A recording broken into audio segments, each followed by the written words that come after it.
Take a moment and press your thumb firmly against your index finger. Feel that pressure. That's your nervous system doing its best to convince you that you're a solid, singular object. Study the lines on your palms, the rhythmic, silent pulse in your wrist. You believe those hands belong to you.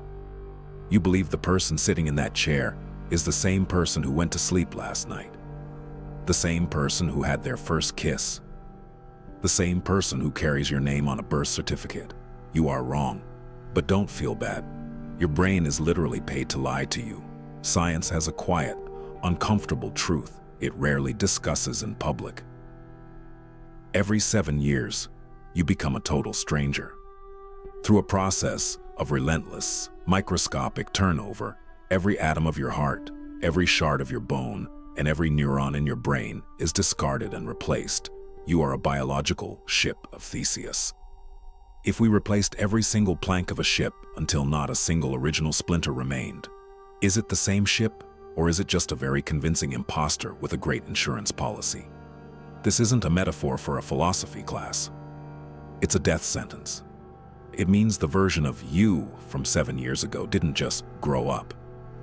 They were executed, piece by piece, cell by cell, until they vanished completely. You are currently wearing the recycled remains of a ghost. You are a 3D printed copy of a person who no longer exists, running on borrowed atoms and curated hallucinations. Today we are going to peel back the skin of reality. We are going to find where the original you went, why your brain is gaslighting you about being alive, and what it actually means to exist in a body that is actively trying to delete you. You died 7 years ago. You just don't know it yet. To understand the scale of the theft, we have to look at the ledgers. Your body is a masterpiece of logistics, and its primary job is out with the old. Let's talk about your blood. The red cells carrying oxygen to your brain right now have a lifespan of about 120 days. By the time the seasons change, your entire blood supply has been fired and replaced with a new staff. Your skin, the part of you that meets the world, is even more fleeting. It's on a 27-day cycle. You are, quite literally, a new person every month in the eyes of a dermatologist. But surely the hard parts stay, right? Your skeleton feels permanent. It's the frame of the house. Incorrect. Your bones are not static rocks. They are dynamic tissue. Cells called osteoclasts are constantly eating your bone minerals, while osteoblasts follow behind them, laying down new calcium. You get a brand new skeleton every 10 years. If you're over the age of 30, you are currently walking around on your third set of legs. The bones that took your first steps were dissolved and flushed out of your system before you even hit puberty. Even your DNA isn't a fixed blueprint. Through a process called methylation, your environment, the air you breathe, the stress of your job, that third cup of coffee, is constantly tagging your genes, turning parts of your code on and off. You aren't even reading the same instruction manual you were born with. The only reason you don't notice this mass eviction is because it happens in shifts. Your body is a hotel where the guests are constantly checking out, but the lobby always looks the same. You are the lobby. The people inside are just passing through.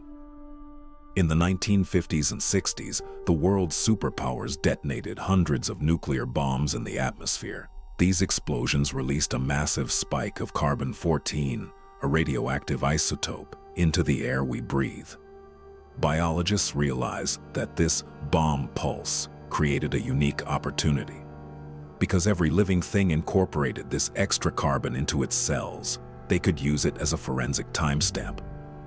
By measuring the levels of bomb carbon in human tissues, they could determine exactly how old each part of a person actually is. The results were the final nail in the coffin of the permanent self. They found that even the heart, the organ we associate with the core of our being, is in a state of constant renewal. About 1% of your heart muscle cells are replaced every year. By the time you reach middle age, half of your heart is a stranger. We are all radioactive clocks. We are walking evidence of the Cold War, ticking away as we dismantle ourselves. If you were to be reconstructed atom for atom from the materials you had in your body, as a toddler, you wouldn't even have enough mass to form a limb. You have grown by consuming the world, and in exchange, you have let the world consume your original self. Imagine the ship of Theseus again. Over decades, every plank is replaced until not one original splinter remains. Is it the same ship? Most say yes. But now, let's introduce the carpenter's warehouse. Imagine the ship's carpenter was a hoarder. Every time he replaced a rotting plank, he took the old one and stored it in a climate-controlled warehouse. After 50 years, the official ship is 100% new. But the carpenter goes into his warehouse and rebuilds the ship using every single original plank. Now there are two ships. One has the continuous history, the other has the original atoms. If you were the captain and you had to choose which ship was real, which one would you pick? If you choose the one with the history, you're admitting that you are just a story, a ghost with a memory. If you choose the one with the atoms, you're admitting that you are currently a pile of rotting wood in a warehouse. This isn't just a logic puzzle, it's a crisis of ownership. If I gathered every atom you've discarded over the last 7 years, every skin cell, every drop of sweat, every exhaled carbon atom, and I used a futuristic 3D printer to snap them back together, that person would be more you than you are. They would have the original hardware. You're just the guy who inherited the brand name. Your last defense is memory. You'll say, I know I'm the same person. I remember my first day of school. I remember the smell of my grandmother's house. We believe our memories are the anchor that holds the ship in place. We think of them as a hard drive, a permanent record, but neuroscience has revealed a glitch in the simulation that is far more unsettling than cellular turnover. Memories are not recordings, they are reconstructions. Every time you access a memory, you aren't watching the past. You are recreating it in the present. This is reconsolidation. When you pull an old memory into your conscious mind, it becomes labile. It becomes soft and changeable. Your current brain, made of new atoms and shaped by new biases, resaves the memory. You add a detail that wasn't there. You blur a face you no longer recognize. By the time you have remembered an event 100 times, you aren't remembering the event anymore. You are remembering the last time you remembered it. It's a photocopy of a sketch someone drew from memory. The person who actually lived your childhood is gone, and the footage they left behind has been edited, filtered, and corrupted by 7 years of strangers who moved into your skin after them. You aren't a historian of your own life. You're a ghost story writer with a very unreliable editor. And then there's false memory syndrome. Experiments have shown that it's shockingly easy to implant memories of events that never happened. In one study, researchers convinced participants they had been lost in a mall as a child simply by showing them fake photos and suggesting the idea. These people remembered the terror, the crying, and the stranger who helped them, none of which actually occurred. If your self is built on memories, and your memories can be hacked by a researcher with a Photoshop account, how solid is your identity, really? If the biology and the psychology both fail, why do we feel so continuous? Why don't we wake up screaming every morning because we don't recognize our own faces? The answer is social anchoring. You stay you because other people expect you to. Your spouse, your boss, your mother, they all act as external hard drives for your identity. They hold the version of you that they know, and they reflect it back at you every single day. You are effectively shamed into being the same person.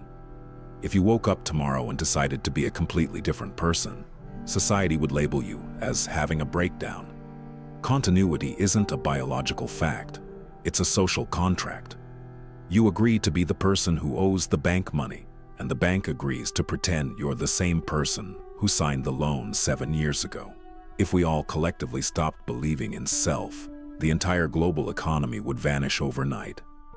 No one would be responsible for any past crimes, and no one would be entitled to any future rewards. We are trapped in a giant game of identity pretend because the alternative is chaos. You aren't a person. You're a legal fiction that eats and sleeps. Imagine we built a teleporter to move you from Earth to Mars. The machine scans you. It maps every atom, every neural connection, and every scar. Then it deconstructs you, vaporizing your original body into a cloud of subatomic dust. A second later on Mars, a printer builds a perfect replica. To the version of you on Mars, the trip was a success. He walks out of the printer and wonders if there's a Starbucks nearby. But back on Earth, you just died. Your consciousness ended. The person on Mars is a copy who thinks they are you, but your light went out the moment the scanner hit 100%. Most people find this suicide. But here's the truth. You are already in the machine. Nature is just a teleporter that moves slower. It doesn't vaporize you in a second. It does it over 7 years. It scans your pattern and rebuilds it using new atoms from the food you eat and the air you breathe. If you wouldn't trust the machine on Mars to preserve your soul, why do you trust the rebuilt version of yourself that wakes up every morning? This brings us to the sleep reboot. Every night you undergo a minor death. Your consciousness, the thing you call I, simply stops. Your brain enters a state of maintenance. Your neurons fire in chaotic patterns to prune old connections and strengthen new ones. If a stranger with your exact memories was swapped into your bed while you were unconscious, nobody would know. Not your spouse, not your children, and not even the person waking up. We are obsessed with continuity. We believe that as long as the stream of consciousness isn't broken, we remain the same person. But the stream is broken every single night. You are a series of one-day selves that have been stitched together by a brain that is desperate to believe it's a protagonist. And now we are entering the era of the eternal pattern. Even as your biological cells die and your memories fade, you are leaving behind a digital scan. Your search history, your credit card transactions, your likes, your location data. This is the new ship of Theseus. An AI can now take the data planks of your life and build a personality profile that is more accurate than your own self-perception. In 20 years, when your current biological body has been completely replaced twice over, your digital self will still remember what you bought today. We are becoming the first generation where our copies live longer than our originals. Your data will persist long after the atoms currently making up your brain have been returned to the soil. You are building a digital ghost that will haunt the internet forever, wearing your name and claiming your history, while the real you has already been executed a dozen times over. Is that immortality? Or is it just a very high-resolution tombstone? Most people will hear this and feel a sense of mourning. They feel as though a thief has entered their home and stolen their history. But if you are a ship that is constantly being rebuilt, if you are a wave that is always new, then you have stumbled upon the greatest secret of the human condition. You are finally, truly free. We spend our entire lives carrying the rotting weight of the person we used to be. We allow the mistakes of a stranger from 10 years ago to dictate our confidence today. We say, I can't be a leader because I was shy in high school. Or I am unlovable because of a relationship that ended in 2019. But look at the science again. The atoms that committed those mistakes have been exhaled. They're probably part of a cloud over the Pacific by now. The neurons that felt that shame have been recycled into the earth. The you who failed is physically, biologically, and neurologically gone. You are a fresh occupant in a new machine. You are under no biological or physical obligation to be the person you were yesterday, let alone 7 years ago. This is the core of dark stoicism. It is the realization that identity is not a prison, it is a costume. The continuity illusion is a cage if you believe you are the passenger, but it is a canvas if you realize you are the artist. Every morning, when your self-program reboots and scans your environment, you have a choice. You can choose to load the old, corrupted files of who I am, or you can realize that you are a blank slate. You are a ghost with a fresh start. You are a process that hasn't been defined yet. You died 7 years ago. The person you are mourning doesn't exist. The person you are running from has already vanished. Stop trying to fix a ship that has already sailed into the past. Instead, take the helm of the one you are standing in right now, because in this exact millisecond, you are the newest thing in the known universe. The atoms that make up your eyes right now are just passing through. They don't care about your name, your debt, or your trauma. They are just performers on a stage.